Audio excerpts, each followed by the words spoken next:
करते हुए मैं शिव शक्ति धाम प्रार्थना से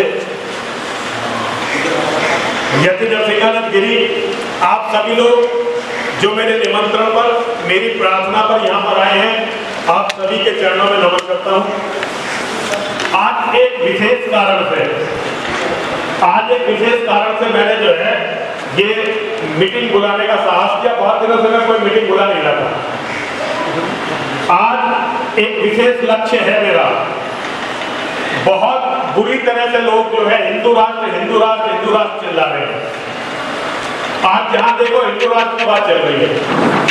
ये मैं पूरी जिम्मेदारी के साथ आपको बताना चाहता हूं, हिंदू राष्ट्र बनने की संभावना मां और महादेव की शपथ लेकर कह रहा हूं, जो आज की परिस्थिति चल रही है ना, उसमें हिंदू राष्ट्र बनने की कहीं से कहीं तक कोई संभावना नहीं है। हम बहुत तेजी से इस्लामिक राष्ट्र बनने की ओर जा रहे हैं। 2029 में भारत का प्रधानमंत्री मुसलमान होगा, केवल 2029 में। और एक बार भारत का प्रधानमंत्री मुसलमान हुआ, बहुत ज्यादा करके आप रोक लोगे तो ये 34 तक रोक लोगे। इससे ज्यादा आप रोक नहीं सकते। आपके घरों में बच्चे ही नहीं है, आपके घरों में बच्चे नहीं है, दिमाग में गोबर भरा हुआ है। भैया शब्द मेरे थोड़े कठिन हैं और अपमानजनक आपको लग सकते हैं, लेकिन जिन परिस्थितियों में आज घिरा हुआ हूं उसमें मैं बिल्कुल सही कह रहा हूं। आपके दिमाग में भैया जो जवान लोग ऊपर बैठे हैं वो नीचे बैठे हैं। ऊपर केवल वो लोग बैठे जिनके घुटनों में ग्रीस नहीं है। जो बूढ़े हैं मजबूरी में ऊपर बैठे, जो लोग बैठ सकते हैं पलौती मार के नीचे बैठे। हिंदू पहले ये तो सीखे,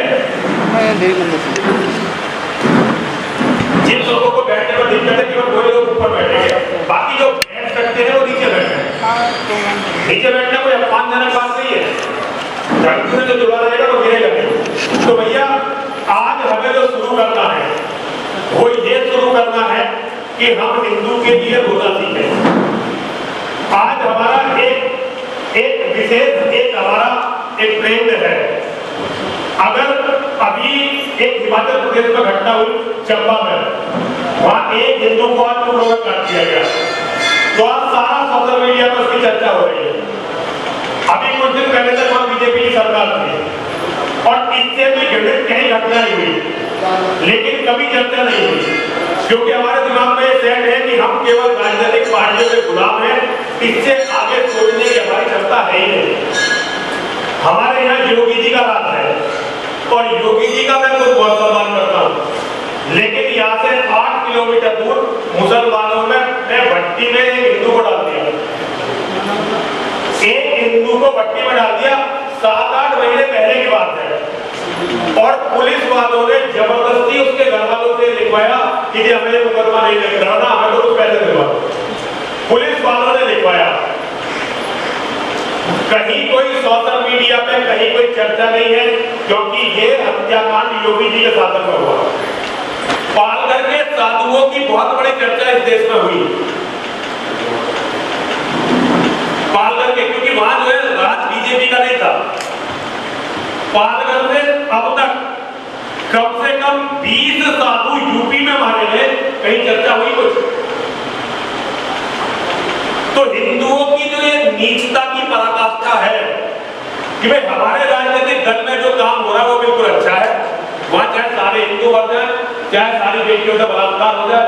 अभी उत्तर काशी में जो लड़की के साथ वहां पंचायत हो रही थी हिंदुओं की, उस पंचायत पर रोक लगा थी। अगर यही काम किसी कांग्रेस की सरकार में होता तो हम सारे के सारे चिल्ला रहे होते, लेकिन क्योंकि ये बीजेपी शासित राज्य में हुआ, कहीं चर्चा सुनी?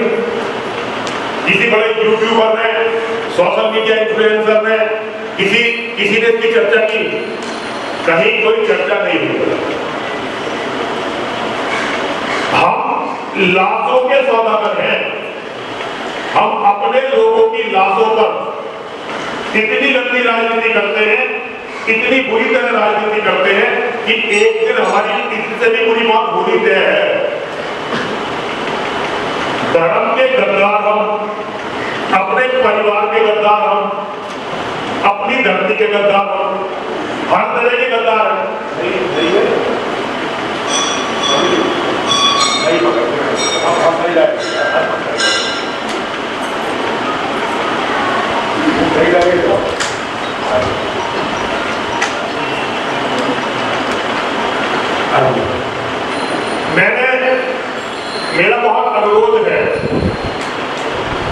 हम एक संस्था बनाना चाहते हैं और संस्था बनाने जा रहे हैं।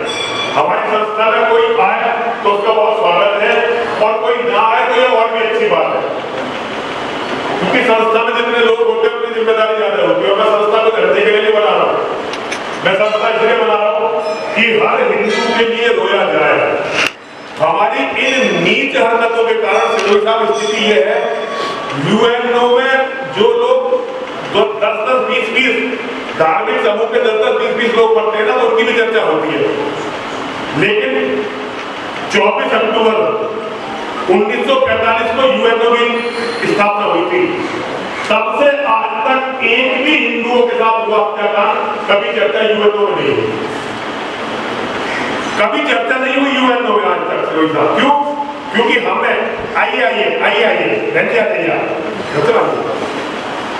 आज तक कभी चर्चा नहीं हुई, क्योंकि हम लोगों ने केवल राजनीति के हिसाब से आवाज उठाई।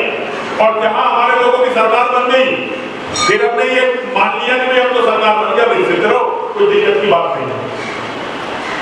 तो जो लोग अपने दिमाग से राजनीति को निकाल सके और जो लोग हर हिंदू के लिए रो सके, ऐसे हिंदुओं के साथ मिलकर मैं एक संस्था बनाना चाहता हूं, जिस संस्था का नाम होगा हिंदू बचाओ मोर्चा। हिंदू बचाओ मोर्चा ऐसे लोगों की संस्था जो लोग राजनीति से ऊपर उठकर अपने मन में राजनीति न रखे, जो हारा जो जीत रहा उसके अपने काम है। भाई हमारा काम है हम हिंदू के लिए लड़े, और जो लोग राजनीति करना चाहते हैं भैया वो हमारी संस्था में रहे अलग। पता चला हमारी संस्था में भी आके लोग मैसेज भेज रहे हैं भैया मोदी जी को जिताओ। ये कहने की बजाय हिंदू को बचाओ, लोग कह रहे हैं मोदी जी को जिताओ, क्योंकि अब लास्ट टाइम है बेचारे मोदी जी ने 10 साल में कम करा, अब वो और 5 साल में चाहिए करने के लिए। हालांकि आएंगे तो मोदी जी, जीतेंगे तो मोदी जी, इसमें तो कोई शक नहीं है। लेकिन भाई 5 साल में और क्योंकि यही समय है हिंदू के पास, तो कुछ लोग तो आर्थिक रूप से मजबूत हो जाए, ताकि वो छाती में रख के इस पैसे को भगवान के पास जाए। तो हो सकता है सबके लिए 1-2 करोड़ स्वर्ग में नरक में, स्वर्ग में तो खैर हिंदू के जाने का चांस है, नरक में कोई हो सकता प्लॉट हिंदुओं के लिए खरीद ले। तो हम केवल राजनीति का ईंधन न बने, जो लोग राजनीति से हटके सनातन धर्म और हिंदुओं के लिए लड़ना चाहते हो और उसे दंगा ना बनाना चाहते हो। हमने पहले संस्था बनाई हिंदू गवर्नमेंट, और भैया हमारी संस्था हमारे नाम से संस्था बनी, और भैया ऐसे ऐसे धंधे शुरू हुए, जगह हर जगह सोशल मीडिया पूरा, अरे हमें इसके लिए पैसे दे दो, इसके लिए पैसे दे दो। ये हिंदू की स्थिति है। भाई भिखारियों की जरूरत नहीं है, जो धर्म के लिए कुछ दे सके, धर्म के लिए लड़ सके और हर हिंदू के लिए राजनीति से हटके आवाज उठा सके। ऐसे कितने लोग हैं यहाँ में, जरा हाथ खड़ा करिए, जो राजनीति से हटके काम कर सके, जो अपने नेता की जिंदाबाद से हटके काम कर सके। ऐसे लोग, मुझे ऐसे लोगों की जरूरत है। यहाँ हम एक डायरी रखने वाले हैं, केवल वो लोग जो राजनीति से हटके हमारे साथ कार्य कर सके, हमारे साथ लड़ सके, हमारे साथ झेल सके, और सबसे बड़ी बात है कम से कम रो तो सके हिंदू के लिए। मान लो बंगाल में किसी की मौत हो गई, अब हम उस पर जो है मैसेज करें, देखो बंगाल में कितना बुरा हो रहा है, मोदी जी को वोट दो। मैसेज के आखिर में लिख के भेजेंगे मोदी जी को वोट दो, बीजेपी को वोट दो। ये पूछने की जगह में केंद्र के गृह मंत्री तुम हो, तुम्हारी जिम्मेदारी पूरा देश है, तुम वहां कर क्या रहे हो? इसकी जगह हम उन लाशों को दिखा दिखा के वोट मांगते हैं कि जी मोदी जी को वोट दो। फिरोजा मानते नहीं मानते, अरे मानते नहीं मानते, ये तो खुद मैसेज वोट मांगने वाले। मुझे देखो कितना अत्याचार हो रहा है, पंजाब में कितना अत्याचार हो रहा है। कल मेरे पास एक मैसेज आया, उसमें जो है एक साधु को जो है किसी अपने आदमी ने कहा, एक आदमी अच्छा पहन के 3 साधुओं को पीट रहा है। और देखो जी जहां आप पार्टी की सरकार है, कितनी बुरी हालत है हिंदुओं की। अब हिंदुओं की हालत तो होगी, 3 साधुओं को एक आदमी पीट रहा और वो पिट रहे हैं, तो बुरी हालत तो होगी, और तुम उसमें वोट मांग रहे हो। अच्छा तुम उसका वोट मांग रहे हो तो भैया बुरी हालत तो होगी। आजा बेटा, आजा मेरे बच्चे, हेलो। तो मेरा अनुरोध है, हम हर हिंदू के लिए बोलने वाला एक नेटवर्क खड़ा करना चाहते हैं। गुजरात में किसी हिंदू की हत्या हुई, वो कनाडा अमेरिका में बैठे हुए हर हिंदू को पता हो कि यहां मुसलमान ने एक हिंदू मार दिया। डासना में मेरी हत्या हो, वो बंगाल में बैठे हुए, बांग्लादेश में बैठे हुए हिंदुओं को भी पता हो कि आज नरसिंहानंद की बात क्या हो गई।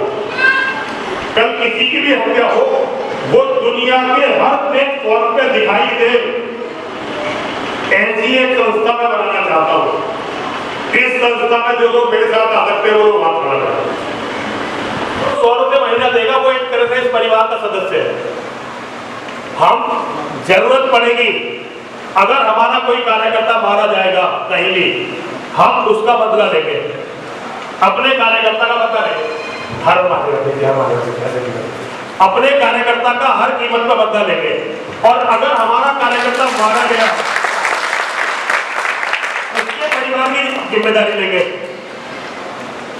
संस्था का यह काम रहेगा कि उसके परिवार की जिम्मेदारी लेंगे। उसके परिवार की जिम्मेदारी बच्चों को पढ़ाने की और उसके घर पर रोटी तक की, रोटी और कपड़े की मेरी जिम्मेदारी। पहले दिन से संस्था, पहले दिन से जो लोग हमारे मेंबर बनेंगे, केवल इसके अकाउंट पर 100 रुपए महीना डालने। अकाउंट जनरेट करने के लिए हमारी एक टीम है।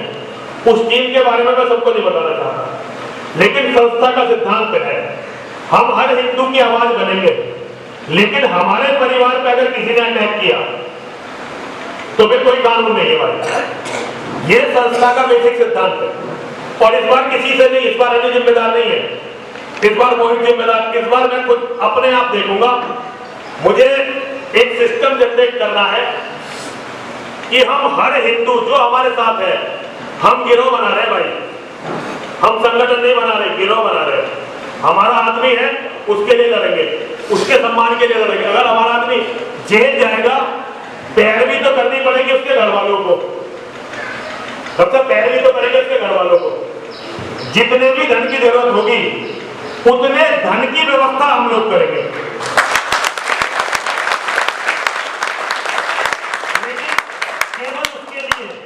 केवल उसके लिए जो हमारे गिरोह का सदस्य है। जो हमारे गिरोह का सदस्य नहीं है, उसके साथ अगर गलत हो गया, उसकी हत्या हो गई, तो हम आवाज उठाएंगे। ये हमारे गिरोह का बेसिक नियम है। अगर हमारे गिरोह के व्यक्ति का देवादिदेव भगवान महादेव शिव भी उसके सामने खड़े हैं, जो हमारे सब कुछ है, तो हम अपने गिरोह के लिए लड़ेंगे, भगवान के लिए नहीं लड़ेंगे।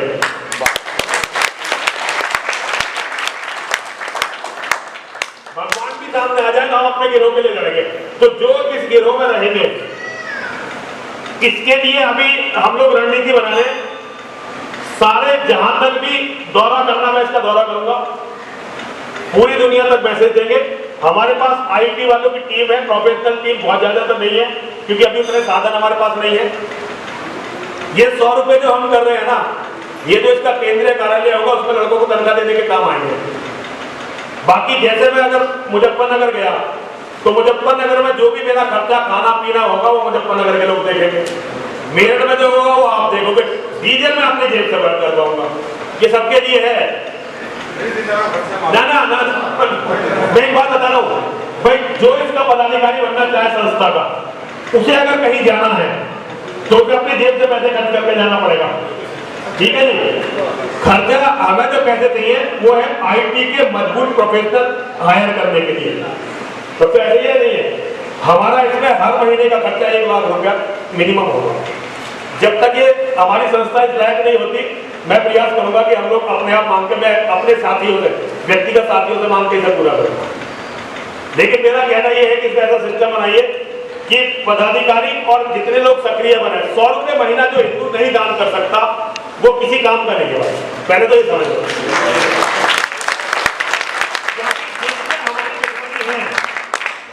उनमें छोटे से छोटा बच्चा भी दान करता है, छोटे से छोटा बच्चा भी दान करता है। और उनका जो दान है ना, इसी के कारण वो इतने मजबूत है। तो मंदिरों में दान करना एक अलग बात है, हमारा भी मंदिर है, ये भी आपके दान से चलता है। लेकिन संगठन जो है संगठन को संगठन की तरह से चलाना है और संगठन को संगठन की तरह से मजबूत करना है। तो हिंदू बचाओ मोर्चा में केवल किसी से ज्यादा नहीं, किसी से तो 101 रुपए नहीं और किसी से 99 रुपए नहीं, जो 100 रुपए इसके अकाउंट में डालेगा हर महीने वो हमारा सक्रिय सदस्य है, वो हमारा परिवार है। और वो किसी हिंदू से लड़के आ गया, किसी हिंदू ने उसका कत्ल कर दिया तो भाई मुकदमा देखेंगे उसके परिवार वाले, उसके हम जिम्मेदार नहीं, उसकी लड़ाई में शामिल है।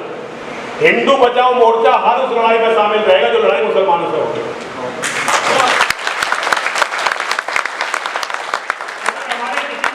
और भाई मैं जब तक मेरा शरीर है जहां तक पहुंच पाऊंगा हर ऐसे व्यक्ति के लिए खुद पहुंचूंगा।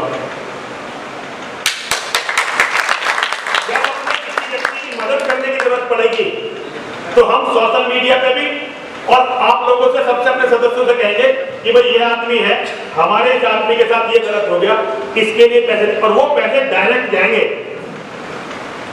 अगर किसी की मदद के लिए हम पैसे इकट्ठे करेंगे तो उस पैसे का कार्यालय से कोई मतलब नहीं, फंड इकट्ठा हो सीधा उसके यहाँ तक पहुंचे। पता रहे कि मुकदमा लड़ने के लिए एक आदमी को मुकदमा लड़ने के लिए हम पता कर लेंगे भाई मुकदमे में कितने पैसे लग रहे हैं। अगर 5 लाख रुपए मुकदमे में लड़ने में लग रहे हैं तो 5 लाख रुपए इसमें 50,000 और की 5.5 की व्यवस्था करेंगे और पैसा देंगे उसके घर वालों को, मुकदमा लड़ेंगे नहीं भाई।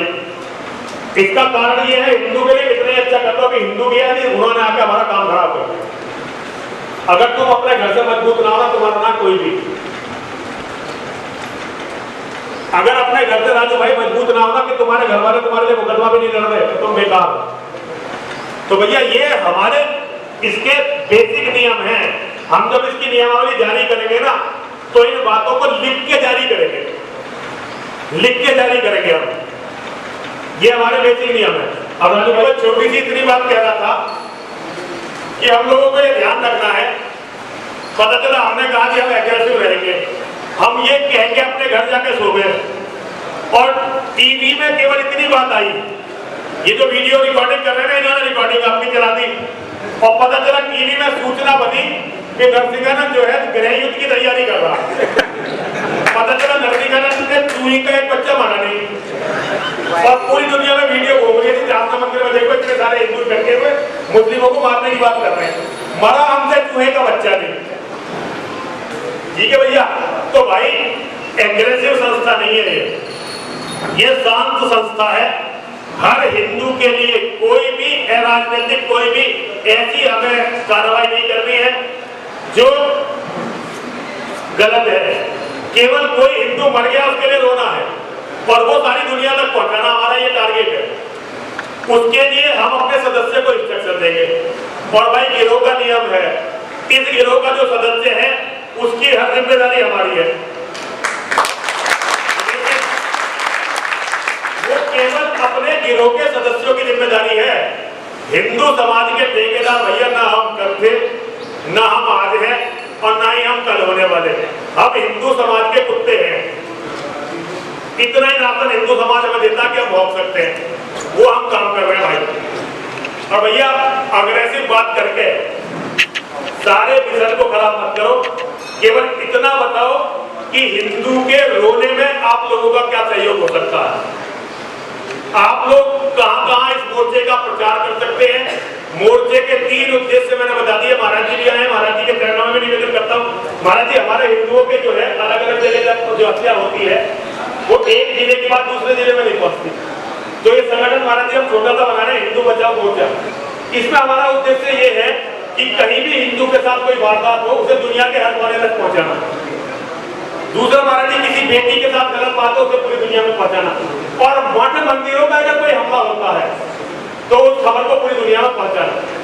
केवल इतना हमारा उद्देश्य है। बिल्कुल गवर्नमेंट क्या कर रही है, दूसरे संगठन क्या कर रहे हैं, क्या हो रहा है दुनिया में, उससे हमारा कोई लेना देना इस संस्था का नहीं है।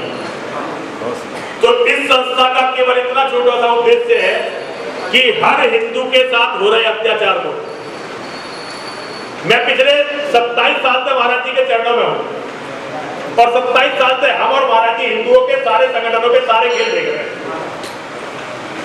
आज तक का रिकॉर्ड है, किसी भी हिंदू संगठन ने किसी भी पीड़ित के लिए कोई ठोस मदद आज तक नहीं की। ये सच है कि झूठ है? और हिंदू संगठन अरबों रुपए इधर से उधर कर गए, लेकिन असली मदद किसी ने नहीं की, क्योंकि वो नियत नहीं थी। नियत बदलिए, सब कुछ बदल जाएगा। आवाज उठाइए और एक दूसरे के लिए रोना शुरू करिए। मान लीजिए एक काम हम करते हैं, आज किसी के साथ हत्या हुई, हम उस पर अपनी रोटी सेक रहे हैं, कल को मेरी हत्या पर कोई दूसरा सेकेगा। अगर आज मैं किसी दूसरे की हत्या पर रो रहा हूं, तो कल मेरी हत्या पर भी कोई रोएगा, और अगर रोएगा कोई तो न्याय भी मिलेगा। और मेरी हत्या पे अगर कोई राजनीतिक रोटी सेकी गई और कोई रोया भी नहीं, तो भैया ना मुझे न्याय मिले ना किसी को न्याय मिले। बिल्कुल सही। तो जो संगठन बड़े बड़े हैं, जो बड़े काम करना चाहते हैं, वो बड़े बड़े संगठनों में जाएं, और जो हिंदू के लिए केवल इतना करना चाहते हो वो मेरे साथ रह जाए। मेरा इतना ही अनुरोध है। और भैया बताओ, कोई कुछ कहना चाहता हो?